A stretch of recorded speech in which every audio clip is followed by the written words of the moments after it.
الحمد لله رب العالمين الذي هدانا لهذا وما كنا لنهتدي لولا أن هدانا الله نحمده ونستعينه ونستغفره ونؤمن به ونتوكل عليه ونعوذ بالله من شرور أنفسنا ومن سيئات أعمالنا من يهده الله فلا مضل له ومن يضلل فلا هادي له وأشهد أن لا إله إلا الله وحده لا شريك له وأشهد أن محمدا عبده ورسوله أرسله بالهدى ودين الحق ليظهره على الدين كله ولو كره المشركون اللهم صل على محمد وعلى آل محمد كما صليت على إبراهيم وعلى آل إبراهيم إنك حميد مجيد اللهم بارك على محمد وعلى آل محمد كما باركت على إبراهيم وعلى آل إبراهيم إنك حميد مجيد أما بعد فإن خير الحديث كتاب الله وخير الهدي هدي محمد صلى الله عليه وسلم وشر الأمور محدثاتها وكل محدثة بدعة وكل بدعة ضلالة أيها الإخوان والأخوات أوصيكم عباد الله وإياي بتقوى الله أعوذ بالله من الشيطان الرجيم بسم الله الرحمن الرحيم يا أيها الناس اتقوا ربكم الذي خلقكم من نفس واحدة وخلق منها زوجها وبث منهما رجالا كثيرا ونساء واتقوا الله الذي تساءلون به والأرحام إن الله كان عليكم رقيبا يا أيها الذين آمنوا اتقوا الله حق تقاته ولا تموتن إلا وأنتم مسلمون സത്യവിശ്വാസികളെ വിശ്വാസിനികളെ അല്ലാഹു റബ്ബുൽ ഇസ്സത്തിന്റെ വിധിവിലക്കുകൾ പാലിച്ചുകൊണ്ട് ജീവിതത്തിലുടനീളം തഖ്വയോടുകൂടി നിലകൊള്ളണമേ എന്ന് സ്വന്തത്തോടുന്നതുപോലെ ആദ്യമായി വസിയത്ത് ചെയ്യുകയാണ്. അർഹമുർ റഹ്മാനായ നാഥൻ യഥാർത്ഥ മുത്തഖീങ്ങളിൽ നാം ഏവരെയും ഉൾപ്പെടുത്തുമാറാകട്ടെ. അല്ലാഹു സുബ്ഹാനഹു വ തആല ഈ പ്രപഞ്ചത്തെ സമ്പൽ സമൃദ്ധമായിട്ടാണ് സൃഷ്ടിച്ചിട്ടുള്ളത്. ഹുവല്ലദീ ഖലഖ ലക്കും മാ ഫിൽ അർദി ജമീഅ. അവനാണ് നിങ്ങൾക്ക് വേണ്ടി ഈ ഭൂമിയെ സൃഷ്ടിച്ച് സംവിധാനിച്ചിട്ടുള്ളവൻ. നമുക്ക് വേണ്ടതെല്ലാം അല്ലാഹു സുബ്ഹാനഹു വ തആല ഓരോ കാലഘട്ടങ്ങളിൽ നമുക്ക് എന്താണോ ആവശ്യം അത് റബ്ബ് തആല ഈ ലോകത്ത് ഒരുക്കി വെച്ചിട്ടുണ്ട്. അതിന്റെ ആവശ്യവും അവസരവും എത്തുമ്പോൾ മനുഷ്യനത് തേടിപ്പിടിക്കാനുള്ള ബുദ്ധി അള്ളാഹു നൽകുന്നു എന്നുള്ളത് മാത്രം. നമ്മുടെ മുൻഗാമികൾക്ക് അത് ലഭിച്ചില്ലെങ്കിൽ അത് അവർക്ക് ആവശ്യമില്ലാത്തത് കൊണ്ടാണ്. നമുക്കത് ആവശ്യമുള്ളപ്പോൾ അത് ലഭിച്ചു. ഇനി നമ്മുടെ പിന്നിൽ വരുന്ന സമൂഹത്തിന് നമ്മേക്കാൾ വ്യത്യസ്തമായ ആവശ്യങ്ങളാണ് ഉണ്ടാവുക. അതിനും അവർ പ്രയാസപ്പെടേണ്ടതില്ല. അതും ഈ ലോകത്ത് അള്ളാഹു സംവിധാനിച്ചിട്ടുണ്ട്. എന്നാൽ അള്ളാഹുവിന്റെ ഈ ദുനിയാവിൽ അത് ഉപയോഗപ്പെടുത്തുന്നതിന് ചില നിയമങ്ങളും ചിട്ടകളും അള്ളാഹു പഠിപ്പിച്ചിട്ടുണ്ട്. ചില അതിർവരമ്പുകൾ അള്ളാഹു വച്ചിട്ടുണ്ട്. അത് പാലിച്ചുകൊണ്ടാണ് അത് നിർവഹിക്കേണ്ടത് എന്നാണ് ഇസ്ലാം പറയുന്നത്. മനുഷ്യരുടെ സ്വഭാവമാണ് സമ്പത്തിനോട് ഇഷ്ടം തോന്നുക എന്നുള്ളത് മനുഷ്യന് ഉള്ള സ്വഭാവമാണ്. എല്ലാ മനുഷ്യർക്കും അതുണ്ടാവും. എന്നാൽ ആഗ്രഹങ്ങൾ ഉണ്ടാവാം, അത്യാഗ്രഹം ഉണ്ടാവുമ്പോഴാണ് പ്രയാസമാവുക. റസൂലുള്ളാഹി സ്വല്ലല്ലാഹു അലൈഹി വസല്ലം പഠിപ്പിക്കുകയുണ്ടായി, ലോ അന്ന ലിബിനി ആദമ വാദിയം മിൻ റഹബ് മനുഷ്യപുത്രന് ഒരു സ്വർണത്തിന്റെ ഒരു താഴ്വാരം നാം കൊടുത്താൽ, അള്ളാഹു ലഘു കൊടുത്തു കഴിഞ്ഞാൽ, അതുകൊണ്ട് അവൻ തൃപ്തിപ്പെടില്ല. രണ്ടാമത് അതേപോലെ ഒന്നുകൂടെ വേണമെന്ന് അവൻ ആഗ്രഹിക്കും. മനുഷ്യന്റെ വായ ഖബറിൽ കൊണ്ട് വെക്കുമ്പോ അവന്റെ വായിൽ മണ്ണ് നിറഞ്ഞാലല്ലാതെ അവന് തൃപ്തിയാവില്ല. അള്ളാഹ് കൊടുത്തതിൽ തൃപ്തിപ്പെട്ടുകൊണ്ട് പശ്ചാത്താപ മനസ്സോടെ തൗബയോടെ ആര് മടങ്ങുന്നുവോ അവർക്ക് അല്ലാഹു എല്ലാം പുറത്തു കൊടുക്കും. മനുഷ്യന് ഈ അത്യാഗ്രഹം ഉണ്ടാവുമ്പോഴാണ് പ്രയാസം ഉണ്ടാവുന്നത്. അല്ലാഹു സുബ്ഹാനഹു വ തആല മനുഷ്യന് അലങ്കാരമാക്കി കൊടുത്തിട്ടുണ്ട്. എന്താ? സ്ത്രീകളും സമ്പത്തും സ്വർണവും അതുപോലെ നിക്ഷേപങ്ങളും ഒക്കെ മനുഷ്യന് അള്ളാഹു ഹറാമാക്കിയിട്ടില്ല, അതെല്ലാം ഹലാലാക്കി കൊടുത്തിട്ടുണ്ട്.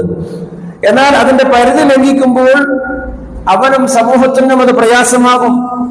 എത്ര വയസ്സായാലും മനുഷ്യന്റെ സ്വഭാവത്തെ കുറിച്ച് അല്ലാഹു റസൂൽ സല്ലല്ലാഹു അലൈഹി വസല്ലം പറയുകയാണ്, വയസ്സായാലും പൈസ പൈസ എന്ന ചിന്തയും മന്ത്രവും മാത്രമായിരിക്കും.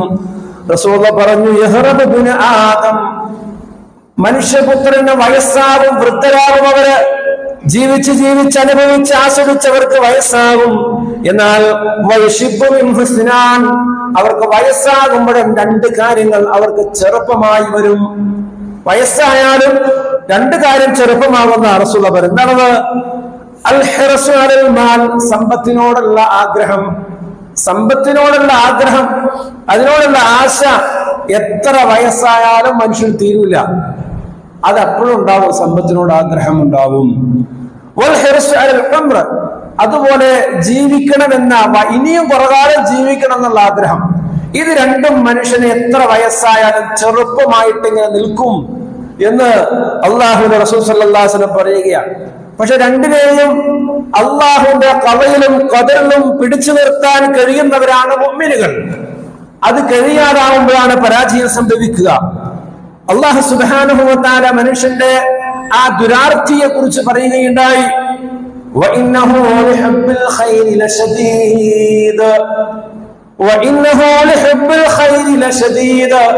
മനുഷ്യന് ധനത്തിനോട് വളരെ അത്യാഗ്രഹമുള്ളവനാണ്, കഠിനമായ സ്നേഹമുള്ളവനാണ് മനുഷ്യൻ സമ്പത്തിനോട്. അപ്പോൾ എന്താണ് ഈ കഠിനമായ സ്നേഹം എന്ന് പറഞ്ഞാൽ? ഇമാം സഅദി റളിയല്ലാഹു അൻഹു തന്റെ തഫ്സീർ സഅദിൽ ഇതിനെ വിശദീകരിക്കുന്ന കാണാം നമുക്ക്. കസീറുൽ ഹുബ്ബിൽ മാൽ, സമ്പത്തിനോടുള്ള അമിതമായ ആഗ്രഹമാണ് ഷദീദുൽ ഹുബ്ബു. ഷദീദ് എന്ന് പറഞ്ഞാൽ സമ്പത്തിനെ സ്നേഹിക്കുന്നത് തെറ്റില്ല, പക്ഷെ അമിതമായ സ്നേഹം ഉണ്ടാവുക എന്നതാണ്. അങ്ങനെ ആ സമ്പത്തിനെ അവൻ സ്നേഹിക്കും. അവൻ അല്ലാഹു കടമയാക്കിയ നിർബന്ധമാക്കിയ കാര്യങ്ങളുണ്ടല്ലോ, അത് ഈ സമ്പത്തിനോടുള്ള സ്നേഹം കൊണ്ട്, പിശുക്കുകൊണ്ട്, വ്യാമോഹം കൊണ്ടതൊക്കെ ഒഴിവാക്കുന്നവിടേക്ക് അവനെത്തും. മാതാപിതാക്കളെ സംരക്ഷിക്കുന്ന വിഷയം, അള്ളാഹുവിന്റെ ഭവനങ്ങളും മസ്ജിദുകളെ സംരക്ഷിക്കുന്ന വിഷയം, അതിലേക്ക് സമ്പത്ത് കൊടുക്കുന്ന വിഷയം, സമൂഹത്തിന്റെ പ്രയാസങ്ങളും പ്രശ്നങ്ങളും ഇടപെട്ടാൽ സമ്പത്ത് നഷ്ടമാകുമോ എന്നുള്ള ഭയം, അങ്ങനെ അവൻ അല്ലാഹു നിർബന്ധമാക്കിയ കടമകളിൽ നിന്നൊക്കെ അവൻ എന്ത് ചെയ്യും? ഈ സമ്പത്തിനുള്ള സ്നേഹം കൊണ്ട് അവൻ മാറി നിൽക്കുന്ന അവസ്ഥയുണ്ടാവും. അവന്റെ റബ്ബിനോടുള്ള തൃപ്തിയേക്കാൾ, റബ്ബിനോടുള്ള ഇഷ്ടത്തെക്കാൾ അവന്റെ സമ്പത്തിനോടായിരിക്കും ഇഷ്ടമുണ്ടാവുക. അവന്റെ മനസ്സിന്റെ ആഗ്രഹങ്ങൾക്ക്, ആ സമ്പത്തിന്റെ താല്പര്യങ്ങൾക്കാണ്, ആ ബിസിനസ് താല്പര്യങ്ങൾക്കാണ് റബ്ബിന്റെ ഇഷ്ടങ്ങളെക്കാൾ വലിയ പ്രാധാന്യം അവന് കൊടുക്കുക. ഇതെല്ലാം വരുത്തി വെക്കുന്നത് എന്തുകൊണ്ടാണെന്ന് അറിയുമോ? ഈ ദുനിയാവിലെ ഈ വീടിനോട്, ദുനിയാവിലെ ഈ ജീവിതത്തോട്, ആസ്വാദനത്തോട് വലിയ ഒരു അളവിൽ അവൻ പ്രാധാന്യം നൽകുന്നത് കൊണ്ടാണ്. ദുനിയാവിനോട് അധികമായ പ്രാധാന്യം അവൻ നൽകുന്നു. പരലോകത്തിന് അവൻ തള്ളിക്കളയുകയും വിസ്മരിക്കുകയും ചെയ്യുന്നു. പരലോകത്തിനെ മറന്നുകൊണ്ട് ദുനിയാവ് തന്നെയാണ് ശാശ്വതം എന്നുള്ള രീതിയിൽ ചിന്തിക്കുന്നത് കൊണ്ടാണ് ഇത്തരം ഒരു സമീപനം ഉണ്ടാകുന്നത്.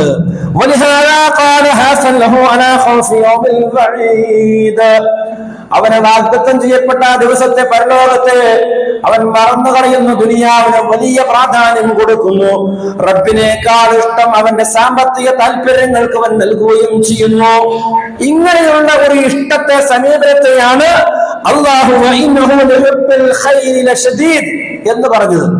അപ്പൊ നമ്മുടെ ജീവിതത്തിൽ സാമ്പത്തികമായ, നമ്മുടെ ബിസിനസ് പരമായ എന്തെങ്കിലും വിഷയങ്ങളിൽ അള്ളാഹുവിന്റെ ഇഷ്ടങ്ങൾ അപ്പുറത്ത് നമ്മുടെ സാമ്പത്തികമായ ഇഷ്ടങ്ങളോ താല്പര്യങ്ങളോ കടന്നു വരുന്നുണ്ടെങ്കിൽ, അല്ലെങ്കിൽ അള്ളാഹു കടമയാക്കിയ കാര്യങ്ങളിൽ നമുക്ക് ഈ സാമ്പത്തിക താല്പര്യം കൊണ്ട് വീഴ്ച വരുന്നുണ്ടെങ്കിൽ, അവർ ഈ ആയത്തിന്റെ പരിധിയിൽ അള്ളാഹു ശപിക്കപ്പെട്ട ആ വിഭാഗത്തിൽ വരുമെന്നാണ് അള്ളാഹു സുബ്ഹാനഹു വ തആല നമ്മളെ ഇതിലൂടെ പഠിപ്പിക്കാൻ ഉദ്ദേശിക്കുന്നത്.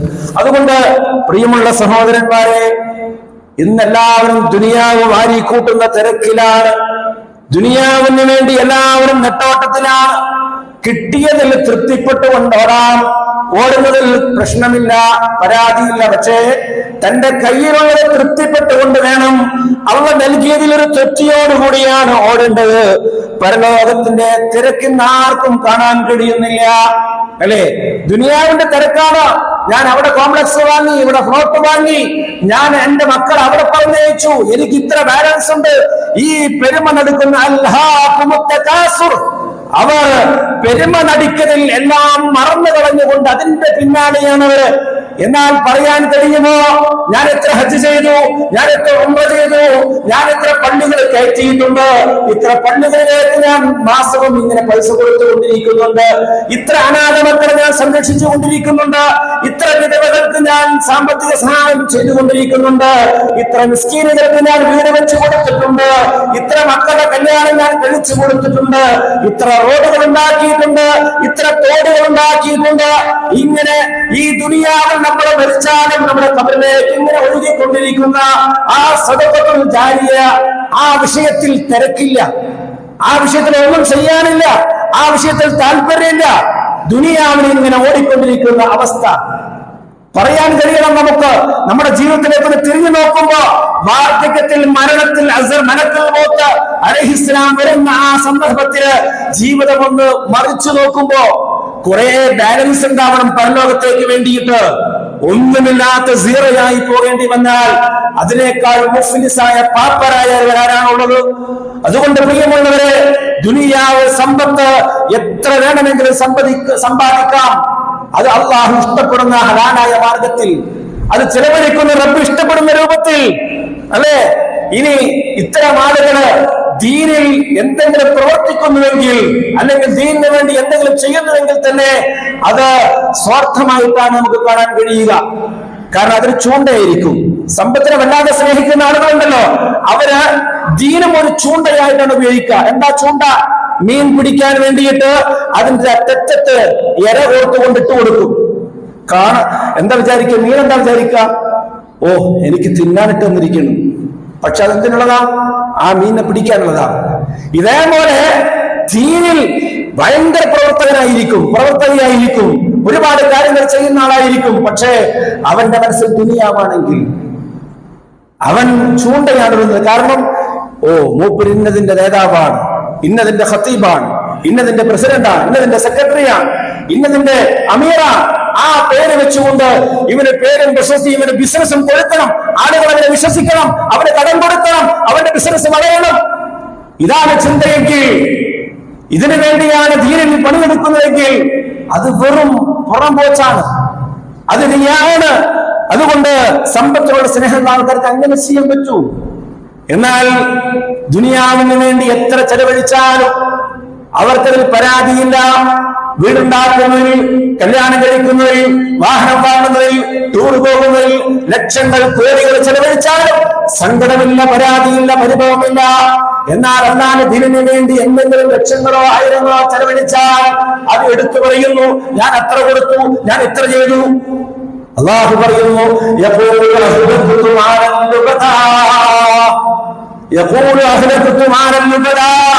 അവൻ പറയും, ഞാൻ ഒരുപാട് സമ്പത്ത് ചെലവഴിച്ച് നശിപ്പിച്ചു, ഞാൻ നശിച്ചു പോയി, ഞാൻ പരാജയപ്പെടാൻ കാരണം ആ പള്ളിക്ക് കൊടുത്തു, അവിടേക്ക് കൊടുത്തു, ഇവിടേക്ക് കൊടുത്തു, ഞാനാകെ പരാജയപ്പെട്ടു. എന്നാൽ ദുനിയാവിൽ അവൻ തിന്നതും മൂടുത്തതും അനുഭവിച്ചും ഒന്നും അവൻ പറയില്ല. അതിനുവേണ്ടി ദൂർത്തടിച്ചവൻ പറയില്ല. അള്ളാഹുടെ ദീനിനോ സമൂഹത്തിനോ വല്ലതും ചെയ്തിട്ടുണ്ടെങ്കിൽ, പരലോകത്തിന് വല്ലതും ചെയ്തിട്ടുണ്ടെങ്കിൽ പറയും, ഞാൻ ഒരുപാട് ചെലവഴിച്ചൊക്കെ പരാജയപ്പെട്ടു പോയി എന്ന് പറയുന്ന നന്ദി കെട്ട സ്വഭാവമാണ് ഉണ്ടാകുമെന്ന് അല്ലാഹു സുബ്ഹാനഹു വ തആല പറയുകയാണ്.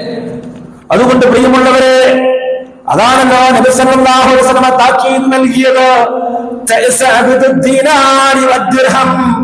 ദീനാറിന്റെയും ദിർഹമിന്റെയും അടിമകളുണ്ടല്ലോ, അവരുടെ മേൽ ശാപമുണ്ടാകട്ടെ. റസൂലുള്ളാഹി പറഞ്ഞതാ, ദീനാറിന്റെയും ദിർഹമിന്റെയും ആളുകൾക്ക് ശാപം. എന്താ ദീനാറിന്റെ ദിർഹമിന്റെ അടിമകള്? പൈസയുടെ അപ്പുറത്തൊരു പൈസയുമില്ല എന്നുള്ള അവസ്ഥ അല്ലെ. പൈസയേക്കാൾ വലിയൊരു നബിയില്ല, വലിയൊരു ദീനില്ല, ഒരു കിതാബില്ല. അവന്റെ കിതാബ് മുഴുവൻ സാമ്പത്തികമാണ്. എങ്കിൽ അങ്ങനെ ചിന്തിക്കുന്ന ആളുകൾക്ക് നാശമെന്ന് അല്ലാഹുവിന്റെ റസൂൽ സ്വല്ലല്ലാഹു അലൈഹി വസല്ലം പഠിപ്പിക്കുകയാ. അതുകൊണ്ട് ജീവിത വിശുദ്ധി പാലിക്കുന്ന പലരെയും പിശാച് വഴിതെറ്റിക്കുന്ന മേഖലയാണ് സാമ്പത്തികമായ രംഗം. ആരാധനാക്കളെ കൊണ്ട് ധന്യമായിരിക്കും, കൃത്യമായി പള്ളിയിലുണ്ടാവും, എവിടെ ചെന്നാലും ജമാഅത്ത് നഷ്ടപ്പെടുത്തില്ല, കൃത്യമായി നമസ്കരിക്കും, നെറ്റിയിൽ വലിയ തഴമ്പുണ്ടാകും. ലൈംഗികമായ വിശുദ്ധിയാണ്. സ്ത്രീ വിഷയത്തിൽ വളരെ സൂക്ഷ്മതയുള്ള മനുഷ്യനായിരിക്കും, വളരെ വിശുദ്ധിയുള്ളവനായിരിക്കും. അവന്റെ കുടുംബജീവിതം വളരെ സന്തോഷകരമായിരിക്കും, ആനന്ദകരമായിരിക്കും. പക്ഷേ സാമ്പത്തിക രംഗം അങ്ങേയറ്റം ചീഞ്ഞാറുന്ന മലീമസമാണ്. ഇതെല്ലാം ദുനിയാവ് സമ്പാദിച്ചുകൊണ്ട് അതിനു വേണ്ടിയുള്ള ഒരു ഓട്ടം പാച്ചിൽ മാത്രമാണ്. അവന്റെ സാമ്പത്തിക രംഗം അവന് ഹറാമാണ്. അവന് ലോൺ ഉണ്ടാവും, പലിശയുണ്ടാവും, ആളുകളെ വഞ്ചിച്ചിട്ടുണ്ടാവും, ഒരുപാട് പ്രയാസങ്ങൾ ചെയ്തിട്ടുണ്ടാവും സാമ്പത്തിക രംഗത്ത്. എന്നാൽ ഹജ്ജ് ചെയ്തിട്ടുണ്ടാവും, ഉംറ ചെയ്തിട്ടുണ്ടാവും, ആളുകൾക്ക് ചിലപ്പോൾ വാരിക്കോരി കൊടുക്കുന്നുണ്ടാവും, പള്ളിയിലേക്ക് കൊടുക്കുന്നുണ്ടാവും. പക്ഷേ അവൻ സമ്പാദിക്കുന്നതെല്ലാം ഹറാമാണ് എങ്കിൽ അല്ലാഹു റസൂൽ പറഞ്ഞു, ഇന്നല്ലാഹ ത്വയ്യിബുൻ ലാ യഖ്ബലു ഇല്ലാ ത്വയ്യിബാ. അല്ലാഹു പരിശുദ്ധനാണ്, പരിശുദ്ധമായത് മാത്രമേ അവൻ സ്വീകരിക്കൂ. എങ്ങനെയെങ്കിലൊക്കെ കുറെ ഉണ്ടാക്കിയിട്ടേ കുറെ പള്ളി കൊടുക്കുക, പാവങ്ങൾ കൊടുക്കുക എന്ന് പറഞ്ഞാൽ അത് അല്ലാഹുവിന് വേണ്ട, അല്ലാഹു സ്വീകരിക്കൂല. നീ കഷ്ടപ്പെട്ട് നിനക്ക് ഹദ്ദായി കിട്ടിയത് കൊണ്ട് ചെലവഴിച്ചാലേ റബ്ബ് സ്വീകരിക്കൂ. അതുകൊണ്ട് പ്രിയമുള്ളവരെ, എത്രയും സമ്പാദിക്കാം, ഏത് ദുനിയാവിന്റെ അറ്റത്ത് പോലും സമ്പാദിക്കാം. പക്ഷെ അല്ലാഹ് ഇഷ്ടപ്പെടുന്ന രൂപത്തിലാവണം, അല്ലാഹ് ഇഷ്ടപ്പെടുന്ന രീതിയിലാവണം. നോക്കൂ, ഒരാൾക്ക് സമ്പാദിക്കാൻ 5 വഴികളാണ് അല്ലാഹുവിന്റെ ദീൻ പഠിപ്പിക്കുന്നത്. ഒരാൾക്ക് സമ്പത്ത് ഉണ്ടാക്കാൻ 5 വഴികളാണുള്ളത്. ഒന്ന്, ജോലി ചെയ്തുണ്ടാക്കാം, അധ്വാനിച്ചുണ്ടാക്കാം. രണ്ടാമതായി കച്ചവടം ചെയ്തുണ്ടാക്കാം. മൂന്നാമതായി കുടുംബ സ്വത്ത്, അനന്തരമായി കിട്ടിയ സ്വത്ത്, അതവന്റെ സമ്പാദ്യമാണ്. 4, ആളുകൾ ഇഷ്ടപ്പെട്ടുകൊണ്ട് തൃപ്തിപ്പെട്ടുകൊണ്ട് വല്ല ഹദിയോ സമ്മാനമോ തന്നാൽ അത് സ്വീകരിക്കാം, അത് സമ്പാദ്യമാണ്. 4-മതായി ഭൂമിയിൽ നിന്ന് വല്ല നിധി കിട്ടിയാൽ, നിന്റെ ഭൂമിയിൽ നിന്ന്, നിനക്ക് അവകാശപ്പെട്ട ഭൂമിയിൽ നിന്ന് ഒരു നിധി കിട്ടിയാൽ അതും ഹലാലായ സമ്പാദ്യമാണ്. പക്ഷെ രാജ്യത്തിന്റെ നിയമം പാലിക്കണം, ഗവൺമെന്റിനെ അറിയിക്കണം. അറിയിച്ചാൽ ഗവൺമെന്റ് 20% തരും, അതേ നിങ്ങൾക്ക് ഹലാലുള്ളൂ. രാജ്യത്തെ നിയമം എന്താ? നിധി കിട്ടിയാൽ ഗവൺമെന്റ് അറിയിക്കണം, എന്നിട്ട് ഗവൺമെന്റ് 20% നമുക്ക് തരും, അത്രയേ ഉള്ളൂ നമുക്ക് ഹലാൽ. ഗവൺമെന്റ് അറിയാതെ പൂത്തിവെച്ച അത് ഹറാമോ? കാരണം രാജ്യത്തിന്റെ നിയമം നമ്മൾ പാലിക്കൽ രാജ്യസ്നേഹം ഈമാനിന്റെ പകുതിയാ. രാജ്യത്തിന്റെ നിയമങ്ങൾ നമ്മൾ പാലിക്കേണ്ടതുണ്ട്. അപ്പോൾ ഇങ്ങനെ ഹലാലായ വഴികളിലൂടെ അല്ലാതെ സമ്പത്ത് വന്നു കഴിഞ്ഞാൽ അത് നിഷിദ്ധമായിരിക്കും. ആളുകളെ വഞ്ചിച്ചുകൊണ്ട്, നുണ പറഞ്ഞുകൊണ്ട്, കബളിപ്പിച്ചുകൊണ്ട് സമ്പത്തുണ്ടാക്കരുത്. സക്കാത്ത് കൊടുക്കാത്ത ധനം അത് ഹറാമാണ്. 1 ലക്ഷമേ സക്കാത്തുള്ളെങ്കിലും നിങ്ങൾക്ക് എത്ര കോടിയുണ്ടെങ്കിലും അത് മുഴുവൻ നജസായി മാറും. കാരണം ഇത് കൊടുക്കാതിരുന്നാൽ പിന്നെ ആ സമ്പത്ത് നിങ്ങൾ ചെയ്യുന്ന ഒരു ഭാഗത്തും അല്ലാഹു സ്വീകരിക്കൂല. ആ സക്കാത്ത് കൊടുക്കുന്നത് വരെ അവർ പെൻഡിങ്ങിൽ നിൽക്കും. അത് കൊടുത്താലേ അങ്ങ് ഉയർന്നു പോവുകയുള്ളൂ. അതുകൊണ്ട് തന്നെ അല്ലാഹുവിന്റെ റസൂൽ സ്വല്ലല്ലാഹു അലൈഹി വസല്ലം പഠിപ്പിക്കുകയുണ്ടായി, ഇന്ന ലികുല്ലി ഉമ്മത്തിൻ ഫിത്ന, എല്ലാ സമൂഹത്തിനും ഓരോ പരീക്ഷണമുണ്ട്. വഫിത്നത്തു ഉമ്മത്തി അൽമാൽ, എന്റെ സമുദായത്തിലുള്ള പരീക്ഷണം അത് സമ്പത്താണ്. നമ്മൾ അനുഭവിച്ചുകൊണ്ടിരിക്കുക അല്ലെ. ഏതെങ്കിലും മുസ്ലിം അല്ലാത്ത ഏതെങ്കിലും ഒരു വിഭാഗത്തിന്റെ കല്യാണത്തിന് JCB വരാറുണ്ടോ? ചെക്കൻ മയ്യത്തും കെട്ടിൽ വരാറുണ്ടോ? എവിടെയും കണ്ടിട്ടോ നിങ്ങള്? ഇന്ന് മുസ്ലിങ്ങളെ കാണിക്കുന്നത് പോലെയുള്ള കൂത്തുകൾ ഏതെങ്കിലും സമൂഹത്തിന്റെ കല്യാണത്തിനുണ്ടോ? എന്താ കാരണം? അള്ള സമ്പത്ത് കൊടുക്കാൻ പറഞ്ഞ് എന്റെ സമുദായത്തിലുള്ള പരീക്ഷണം സമ്പത്താണ് എന്ന്. അതേപോലെ തന്നെ എല്ലാ രംഗത്തും നിന്ന് കൂടുതൽ ദൂർത്തടിക്കുന്നവരായി മുസ്ലിങ്ങൾ മാറിക്കൊണ്ടിരിക്കുകയാ, തിന്മകൾ ചെയ്യുന്ന ആളുകളായി മാറിക്കൊണ്ടിരിക്കുക. അതുകൊണ്ട് സൂക്ഷിക്കണേ. അല്ലാഹുവിന്റെ റസൂൽ സല്ലല്ലാഹു അലൈഹി വസല്ലം പറഞ്ഞതുപോലെ ദുനിയാവ് ആഖിറവും നഷ്ടപ്പെടുന്ന സംഗതിയാണ്. സമ്പാദ്യം ഹലാലാവണം. അള്ളാഹുവിന്റെ പ്രവാചകന്മാരോട് പോലും അള്ളാഹ് പറഞ്ഞു, യാ അയ്യുഹർ റസൂൽ, ഓ അമ്പിയാക്കളെ, മുർസലീങ്ങളെ, കുലൂ മിൻ തയ്യിബാത്ത്, നല്ലത് പരിശുദ്ധമായത് മാത്രമേ നിങ്ങൾ കഴിക്കാൻ പാടുള്ളൂ. വഅമലൂ സ്വാലിഹാ, നല്ല സൽക്കർമ്മങ്ങൾ നിങ്ങൾ പ്രവർത്തിക്കുകയും ചെയ്യുക. ഇന്നി ബിമാ തഅമലൂന അലീം, തീർച്ചയായും നിങ്ങളുടെ എല്ലാ പ്രവൃത്തികളും വളരെ വ്യക്തമായി അറിയുന്നവരാണ് അല്ലാഹു സുബ്ഹാനഹു വ തആല എന്ന്. അപ്പൊ ഹറാമായ ചില സമ്പാദ്യങ്ങൾ നമുക്ക് നോക്കാം. നോക്കൂ, തട്ടിപ്പറിക്കലും മോഷ്ടിക്കലും മാത്രമല്ല ഹറാമ്, അല്ലേ? ഹറാമിൽ വരുന്ന കൈക്കൂലി കൊടുക്കുന്നവനെയും വാങ്ങുന്നവനെയും അള്ളാഹു ശപിച്ചിരിക്കുന്നു എന്നാണ്. കൈക്കൂലി കൊടുക്കാതെ വാങ്ങുക, അല്ലെ? അങ്ങനെയുള്ള ആളുകളെ അള്ളാഹു ശപിച്ചിരിക്കുന്നു. നമ്മൾ കൈക്കൂലി വാങ്ങുന്ന പൈസ ഉണ്ടല്ലോ, അത് ഹറാമായ സമ്പാദ്യമാണ്. അതേപോലെ തന്നെ എന്തെങ്കിലും ലഭിക്കാൻ വേണ്ടിയിട്ട് പൈസ എന്തെങ്കിലും കിട്ടണം, നമ്മുടെ കയ്യിൽ അധികാരമുള്ള സംഗതി, പക്ഷെ എന്തെങ്കിലും തരട്ടെ എന്ന് കരുതിക്കൊണ്ടത് വൈകിപ്പിക്കുക. അത് പൈസയായിട്ടല്ല, ഭക്ഷണമായിട്ടാണെങ്കിലും വസ്ത്രമായിട്ടാണെങ്കിലും എന്തെങ്കിലും വസ്തുക്കളായിട്ടാണെങ്കിലും അതൊക്കെ വാങ്ങൽ ഹറാം തന്നെ. ഉദാഹരണം, ഡോക്ടർമാരുടെ വിഷയം പറഞ്ഞാൽ, മരുന്ന് കമ്പനികൾക്ക് അവർ മരുന്ന് വിൽക്കുന്നതിന് വേണ്ടിയിട്ട് ഡോക്ടർമാർക്ക് ഒരുപാട് സംഗതികൾ കൊടുക്കുമെന്ന് പറയുന്നു. നമുക്കറിയില്ല, കേട്ടിട്ടുണ്ട്, അല്ലാഹു അലം, ഒരുപാട് വസ്തുക്കൾ. എന്നിട്ട് എന്ത് ചെയ്യുന്നു? അവർ ആ മരുന്ന് എഴുതുന്നു. സൈഡ് എഫക്ട് ചെറുതായിട്ടുണ്ടെങ്കിലും ശരി, അല്ലെങ്കിൽ വില കൂടുതലാണ്, വില കുറഞ്ഞ മരുന്നുണ്ടെങ്കിലും ഈ വില കൂടിയ മരുന്ന് അവർ എഴുതുന്നു. ഇങ്ങനെയുള്ള കാര്യങ്ങള് ഇതൊക്കെ കൈക്കൂലിയുടെ പരിധിയിൽ വരും. അതുപോലെ തന്നെ ഇപ്പൊ സീസൺ സമയമാണല്ലോ, അല്ലെ? ഇപ്പോ എല്ലാം കിഴിവാണ്. എന്താ കിഴിവ്? കിഴിവ് നല്ല ഉള്ളത് സാധാരണ വിൽക്കുന്നതിൽ നിന്ന് കിഴിച്ചു കൊടുക്കുകയാണെങ്കിൽ ഹലാൽ. എന്നാൽ സാധാരണയിൽ നിന്ന് വില കൂട്ടിയിട്ട് ജനങ്ങളെ കബളിപ്പിച്ച് പിന്നൊന്ന് കുറച്ചിട്ടൊക്കെ തരികട കാണിച്ചാൽ തീർച്ചയായും അല്ലാഹു എല്ലാ പ്രവർത്തനം അറിയുന്നു. അതുപോലെ തന്നെ ചില സീസൺ സമയങ്ങളിൽ പ്രൊഡക്റ്റുകളുടെ ക്വാളിറ്റി കമ്മിയാക്കിയിട്ട് വില കുറയ്ക്കുന്നു. സാധാരണക്കാരായ ആൾക്കാരോ ആ സാധനം ഇത്ര രൂപയ്ക്കാ കഴിഞ്ഞത് വാങ്ങി ഇപ്പൊ ഇത്രയ്ക്ക് കിട്ടും, എന്താണ് അതിന് ക്വാളിറ്റി കുറച്ചു എന്നാ പറയണം, ഇതിന്റെ ഇത്ര ക്വാളിറ്റി കുറച്ചിട്ടുണ്ട്, ഇതിന് ഇന്ന വില. ഇങ്ങനെ ജനങ്ങൾക്ക് വിവരമില്ലായ്മ, ജനങ്ങളുടെ അറിവില്ലായ്മ തന്റെ ലാഭമാക്കുന്നവൻ, അത് ഹറാമായ സമ്പാദ്യമാണ്. ജനങ്ങളെ പറ്റിക്കാൻ, അല്ലാഹുവിനെ പറ്റിക്കാൻ പറ്റൂല. അങ്ങനെ എല്ലാ രംഗത്തും ശ്രദ്ധിക്കണം. അതുപോലെ തന്നെ ലോൺ എടുക്കുന്ന സമ്പ്രദായം, അത് നമ്മുടെ കഴിഞ്ഞ ഖുതുബയിൽ പറയണ്ടായി ലോണിനെ കുറിച്ച്. അതേപോലെ തന്നെ അഴിമതി അഥവാ സാമ്പത്തിക ക്രമക്കേടുകൾക്ക് കൂട്ടുനിൽക്കുക. താൻ ചെയ്യുന്നില്ലെങ്കിലും ചെയ്യുന്നവർക്ക് കൂട്ടുനിൽക്കാൻ പാടില്ല. അപ്പോൾ അതുകൊണ്ടാണ് അവന്റെ ജോലി നിലനിൽക്കുന്നെങ്കിൽ ആ ജോലിയിൽ കിട്ടുന്ന സമ്പാദ്യം ഹറാമാണ്. അതേപോലെ തന്നെ ഒരു വർക്ക് ഏറ്റെടുത്താൽ അതിൽ കള്ളത്തരം കാണിക്കുക, അത് കൊണ്ടുപോകാൻ കഴിയില്ലെങ്കിൽ അവിടെ തുറന്നു പറയണം, ഇതാ എനിക്ക് ഇന്ന കാര്യം അവിടെ കൊണ്ടുപോകാൻ കഴിയില്ല, നിങ്ങൾ എന്തെങ്കിലും തൃപ്തിപ്പെട്ട് തരണം. അതല്ലാതെ അതിന് ക്വാളിറ്റി കുറച്ച് കൊടുക്കുന്ന രീതി ഉണ്ടാവാൻ പാടില്ല. അതേപോലെ തന്നെ വർക്കിടയിൽ നിർത്തിക്കൊണ്ട് ജനങ്ങളെ ആ ക്ലൈന്റിനെ സമ്മർദ്ദമാക്കി ടെൻഷനാക്കിയിട്ട് പൈസ വാങ്ങുന്ന ഒരു സ്വഭാവം, ഇതെല്ലാം ഹറാമായ സംഗതിയാണ്. മോഷ്ടിക്കലും പലിശ വാങ്ങലും മാത്രമല്ല. അതുകൊണ്ട് പ്രിയമുള്ളവരെ, വലിയൊരു വിഷയമാണ് സാമ്പത്തികമായ ക്രമക്കേട്. എന്നാൽ യഥാർത്ഥത്തിൽ അള്ളാഹു കാണുന്നുണ്ട് എന്ന സൂക്ഷ്മതയുണ്ടായാൽ ജീവിതത്തിന്റെ എല്ലാ രംഗത്തും നമുക്ക് സൂക്ഷ്മതയുണ്ടാവും.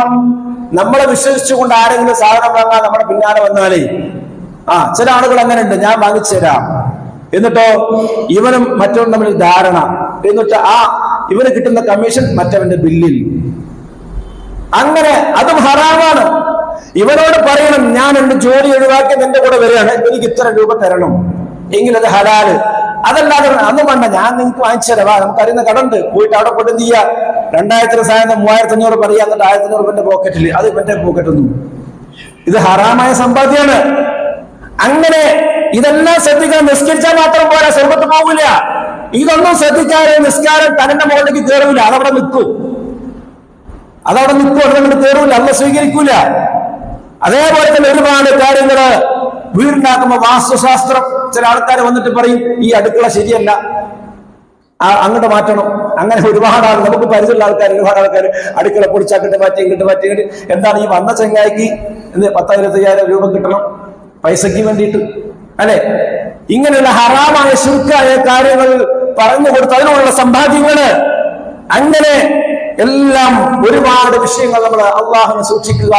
അള്ളാഹു സുബ്ഹാനഹു വ തആല ഹലാലായ രൂപത്തിൽ സമ്പാദിക്കാനും ഹലാലായ രൂപത്തിൽ ചിലവഴിക്കാനും അള്ളാഹു തൗഫീഖ് നൽകുമാറാകട്ടെ.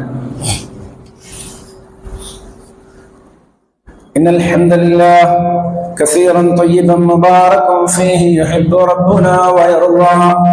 وصلى الله وسلم على نبينا محمد وآله. يا أيها الذين آمنوا اتقوا الله حق تقاته ولا تموتن إلا وأنتم مسلمون. സത്യവിശ്വാസികളെ, വിശ്വാസികളെ, അല്ലാഹു റബ്ബുൽ ഇസ്സത്തിനെ യഥാർത്ഥ രൂപത്തിൽ സൂക്ഷിച്ചുകൊണ്ട് പരിപൂർണ മുസ്ലിമായിക്കൊണ്ട് മാത്രം ഇവിടെ നിന്ന് മരിച്ചു പോകണേ എന്ന് സ്വന്തത്തോടുന്ന പോലെ വീണ്ടും വസീയത്ത് ചെയ്യുകയാണ്. അല്ലാഹു നമ്മെ തുണയ്ക്കുമാറാകട്ടെ. അപ്പോൾ ഹലാലാവണം സമ്പാദ്യം, ഹറാമാവരുത് എന്നുള്ളതാണ് നമ്മുടെ ചർച്ച. ഹറാമായാലുള്ള ഭവിഷ്യത്തുകൾ, ഒന്നാമതായി പ്രാർത്ഥന അല്ലാഹു സ്വീകരിക്കൂല, ദുആ അല്ലാഹു സ്വീകരിക്കൂല അവരുടെ. രണ്ടാമത് കർമ്മങ്ങളും അല്ലാഹു സ്വീകരിക്കൂല, ഹറാമായത് തിന്നാൽ, ഹറാമായത് കൊണ്ട് ചെയ്താൽ.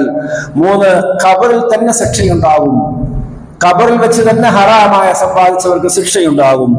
അതുപോലെ തന്നെ ബറക്കത്ത് നഷ്ടപ്പെടും, സമ്പാദത്തിലെ ബറക്കത്ത് ഇല്ലാതെയാവും. കുറെ സമ്പത്ത് കിട്ടാനല്ല ബറക്കത്ത്, അതിനകത്തൊരു സംതൃപ്തിയും സമാധാനവും അള്ളാഹു എടുത്തു കളയും, ബറക്കത്ത് ഇല്ലാതാവും. അതുപോലെ തന്നെ നരകത്തിൽ പ്രവേശിപ്പിക്കപ്പെടുകയും ചെയ്യും. ഇത്ര വലിയ വിപത്തുകൾ ആണ് നമ്മളെ ഈ ഇങ്ങനെയുള്ള ആളുകളെ കാത്തിരിക്കുന്നത്. അവിടെ വെച്ച് റസൂലുള്ളാഹിനെ കാണും ഇത്തരം ആളുകൾ. അപ്പൊ പറയും, യാ റസൂലല്ലാഹ് അഗ്ഫിനി, അല്ലാഹുവിന്റെ റസൂലെ ഒന്ന് സഹായിക്കണേ എന്ന് പറഞ്ഞ് കരയുമ്പോ അല്ലാഹുവിന്റെ റസൂൽ പറയുമ്പോൾ, ലാ അംലികു ലക ശൈഉൻ, നിന്റെ പേരിൽ ഇന്ന് എനിക്കൊരു അധികാരവുമില്ല, ഒരു കാര്യവും നിനക്ക് ചെയ്യാനുള്ള അധികാരം എനിക്കില്ല. ഖദ് അബ്ലഗതുക, ഈ കാര്യമൊക്കെ ഞാൻ നിനക്ക് മുമ്പ് പറഞ്ഞു തന്നിട്ടുണ്ട്, പക്ഷേ നീ അത് സ്വീകരിച്ചില്ല എന്ന് റസൂലുള്ളാഹി മറുപടി പറയുമെന്നാണ്. അല്ലാഹു സുബ്ഹാനഹു വ തആല ഹലാലായത് സമ്പാദിക്കുകയും പ്രാർത്ഥന സ്വീകരിക്കുകയും ചെയ്യുന്ന അല്ലാഹു നമ്മെ ഉൾപ്പെടുത്തുമാറാകട്ടെ. കഴിഞ്ഞ വെള്ളിയാഴ്ച പലസ്തീനിൽ ഖത്തീബ് നടത്തിയ ഖുതുബ ലോകത്ത് ഇന്ന് വരെ നടന്ന ഖുതുബയിൽ ഏറ്റവും ചെറിയ ഖുതുബയാണ്. എന്താ അദ്ദേഹം പറഞ്ഞറിയോ? വിശന്നിട്ട് എനിക്കൊന്നും പറയാൻ വയ്യ, നിങ്ങൾക്ക് കേൾക്കാനും വയ്യ, അതുകൊണ്ട് നമുക്ക് നമസ്കരിക്കാം. ഈ അവസ്ഥയിലാണ് നമ്മുടെ സഹോദരങ്ങളുള്ളത്. അല്ലാഹു സുബ്ഹാനഹു വ തആല അവർക്ക് സമാധാനവും സുരക്ഷയും പ്രദാനം ചെയ്യുമാറാകട്ടെ.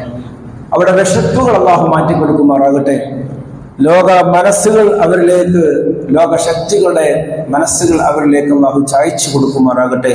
ധാരാളം രോഗികളായ സഹോദരന്മാരുണ്ട്, അല്ലാഹു അവർക്ക് ആരോഗ്യമുള്ള ദീർഘായുസ്സ് പ്രദാനം ചെയ്യുമാറാകട്ടെ. അല്ലാഹുമ്മ ഗഫിർ ലിൽ മുഅ്മിനീന വൽ മുഅ്മിനാത്ത് والمسلمين والمسلمات الأحياء منهم والأموات إنك مجيب الدعوات يا قاضي الحاجات. اللهم أجرنا من النار، اللهم أجرنا من النار، اللهم أجرنا من النار، ولا تشبه القنا بالنار، ولا تجعلنا من حطب النار، فإنها بئس الدار وبئس المثوى وبئس القرار. ربنا اغفر لنا ولإخواننا الذين سبقونا بالإيمان ولا تجعل في قلوبنا غلا للذين آمنوا ربنا إنك رؤوف رحيم. وصلى الله وسلم على محمد وآله والحمد لله رب العالمين.